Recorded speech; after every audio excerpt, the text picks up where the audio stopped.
നമുക്കറിയാം KPCCക്ക് ഒരു നേതൃത്വം, പുതിയ നേതൃത്വം ഉണ്ടായിരിക്കുക. കഴിഞ്ഞ 4 വർഷക്കാലം ഈ പ്രസ്ഥാനത്തിന് ഉജ്ജ്വലമായ നേതൃത്വം കൊടുത്ത നമുക്കെല്ലാവർക്കും പ്രിയങ്കരനായ സുധാകരേട്ടന് ഞാൻ നിങ്ങളുടെ എല്ലാവരുടെയും പേരിൽ ഹൃദയംഗമമായ നന്ദി പറയുക. അദ്ദേഹം ഇവിടെ വളരെ വിശദീകരിച്ച് പറഞ്ഞതുപോലെ ഒരുപാട് മാറ്റങ്ങളും ഒരുപാട് നേട്ടങ്ങളും നമുക്ക് കഴിഞ്ഞ 4 വർഷം ഉണ്ടാക്കാൻ കഴിഞ്ഞു.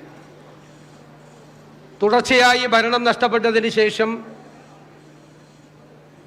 എല്ലാവരും പ്രയാസപ്പെട്ടിരിക്കുന്ന ഘട്ടത്തിലാണ് സുധാകരേട്ടൻ്റെ നേതൃത്വത്തിലുള്ള ഒരു പുതിയ നേതൃത്വം കടന്നു വന്നത്.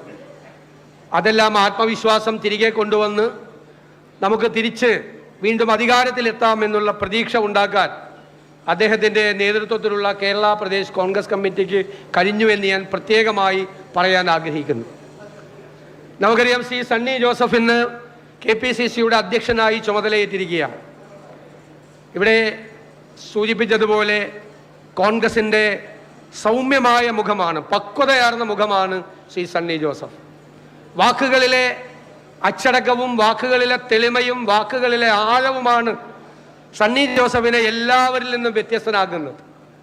നിയമസഭയിൽ ഒരു സങ്കീർണമായ പ്രശ്നം അവതരിപ്പിക്കേണ്ടതുണ്ടെങ്കിൽ ഞാൻ അപ്പോൾ പറയും സണ്ണി വക്കീലെ എന്ന് വിളിക്കും.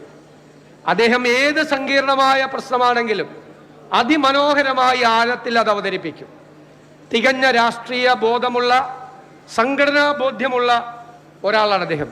തൊടുപുഴ ന്യൂമാൻ കോളേജിലെ ചെയർമാനിൽ നിന്ന് കാലിക്കറ്റ് സർവകലാശാലയിലെ 77 സിൻഡിക്കേറ്റ് അംഗം, പിന്നെ ജില്ലാ കോൺഗ്രസ് കമ്മിറ്റിയുടെ അധ്യക്ഷൻ, സഹകരണ മേഖലയിൽ എല്ലാം തിളങ്ങി നിന്ന ഒരാളാണ്. ഉജ്ജ്വലനായ അഭിഭാഷകനാണ്, മികച്ച പാർലമെന്റേറിയനാണ്. അദ്ദേഹത്തിൻ്റെ പക്വതയാർന്ന നേതൃത്വം എല്ലാവരെയും ഒരുമിച്ച് ചേർത്ത് നിർത്തി കോൺഗ്രസിനെ മുന്നോട്ട് കൊണ്ടുപോകാൻ കഴിയും എന്നുള്ള 100% ശുഭപ്രതീക്ഷ നമുക്കെല്ലാവർക്കുമുണ്ട്. അദ്ദേഹത്തിന് ഞാൻ എല്ലാ ആശംസകളും നേരുകയാണ്.